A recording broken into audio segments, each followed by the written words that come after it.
Avala que un salario base inferior al SMI son complementos no vulnerables de la ley o el convenio. Los jueces dicen que se debe tener en cuenta el sueldo global. Una nueva sentencia del Supremo refuerza la doctrina del alto tribunal, según la cual el salario base que pagan los negocios no tiene que alcanzar el salario mínimo interprofesional para cumplir con la ley. El Supremo ratifica que el salario base que pagan los negocios no equivale al SMI. Una sentencia del Tribunal Supremo TC del pasado mes de junio ha reafirmado que el salario base que los autónomos pagan a sus empleados no tiene que equivaler a la cuantía vigente del salario mínimo interprofesional SMI en cada momento. El Ministerio de Trabajo y Economía Social había tratado de impugnar las tablas salariales acordadas en el convenio colectivo de la industria textil y de la confección de 2023, pero la Sala de lo Social del Alto Tribunal ha fallado que los salarios fijados en el convenio no vulneran la normativa, aunque el salario base no alcanza el SMI. La nueva sentencia del TC reitera que el cálculo debe computarse de forma global, es decir, teniendo en cuenta también los complementos salariales y no solo el salario base. Los negocios bajo el convenio cumplen la norma si el sueldo base más los complementos salariales se alcanza el SMI. Los convenios colectivos no quedan sin efecto por las subidas del salario mínimo y un empleado ya cuesta una media de 37.500 euros al año al negocio. Los negocios bajo el convenio cumplen la norma si el sueldo base más los complementos salariales alcanzan el SMI. En este caso, la Dirección General de Tráfico del Ministerio impugnó las tablas al haber algunas categorías profesionales dentro del convenio del sector que tenían un salario base por debajo del SMI, en este caso fijado en el RD 99-2023. En aquel momento, el salario mínimo se encontraba en los 1.080 euros mensuales. Sin embargo, los sueldos sí que superaban el mismo legal si se tenía en cuenta la globalidad de las percepciones salariales que recibían los empleados. Los complementos salariales son cantidades adicionales que retribuyen supuestos más allá del mero desarrollo de la actividad laboral y que suelen negociarse en el convenio colectivo, que también puede negociarse de manera individual con el empleado, al igual que el salario base.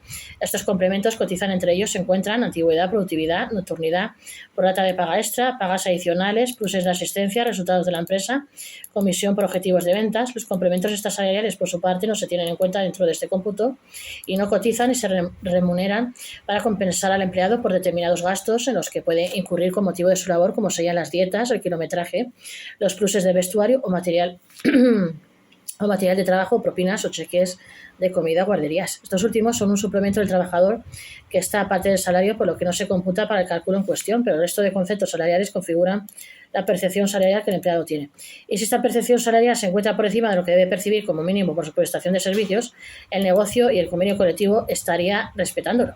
Como ejemplo, un empleado que perciba un salario de base de 1.187 euros en 12 pagas sí alcanzaría el mínimo legal vigente al añadir las pagas extra prorrateadas de 197,83 euros, lo que da como resultado un salario mensual de 1.384,83 euros, por encima del SMI actual de 1.381,33 euros en 12 pagas, todo ello calculado en términos anuales. Al alcanzar el SMI en aquellas categorías cuyos sueldos se sitúen en esa franja. En este sentido, la sentencia valida los convenios colectivos vigentes que, aplicando el cómputo del cálculo de esta forma, salario base más complementos salariales, alcanzan la cuantía mínima establecida para remuneración de la actividad laboral, es decir, que alcanzan el salario mínimo en las percepciones salariales que abonan, no es necesario renegociar.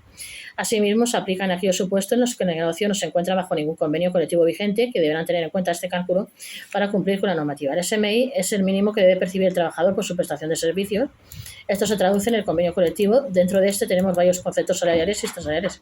Si las percepciones salariales de un trabajador cubren el SMI, no es necesario revisar el convenio colectivo de aplicación y realizar ningún tipo de subida salarial. Por tanto, el SMI equivale a las percepciones salariales que tiene el empleado según su convenio. Si por el contrario, al sumar estas cuantías no se alcanzara el salario mínimo, se estarían cumpliendo la ley y sería necesario ajustar las cuantías. Asimismo, la subida del salario base traería un incremento correspondiente de los complementos salariales, que se calculan en función del salario base. Además, se destaca la importancia de analizar determinados conceptos salariales abonados a un empleado de manera específica, como un plus de peligrosidad en la realización de determinadas funciones o tareas que no se corresponden con la prestación de servicios habitual establecida para el puesto. Hay casos en que se trata de un concepto salarial específico, como un plus añadido de peligrosidad que se pueda estar abonando a un trabajador porque tiene unas condiciones de trabajo más penosas o que suponen un riesgo determinado. En este caso, sí cabría poner en duda o analizar que esta percepción puede incluirse en ese cómputo general que marca el SMI, porque realiza algo que va más allá de una prestación normal de servicios. Los empleados ya cuestan una media de 37.500 euros al año en los negocios. Por otro lado, los costes laborales siguen aumentando para los autónomos con empleados a cargo, según la última encuesta anual de costes laborales del Instituto Nacional de Estadística INE. El coste se elevó en el último año, 2024, cerca del 4%, hasta alcanzar los 37.500 euros anuales por cada trabajador contratado. En estos datos publicados por el INE, el organismo tiene en cuenta todos los costes de los negocios, pasando por el sueldo, las cotizaciones y los complementos extrasalariales o pluses opcionales negociados, así como las indemnizaciones en situación de despido.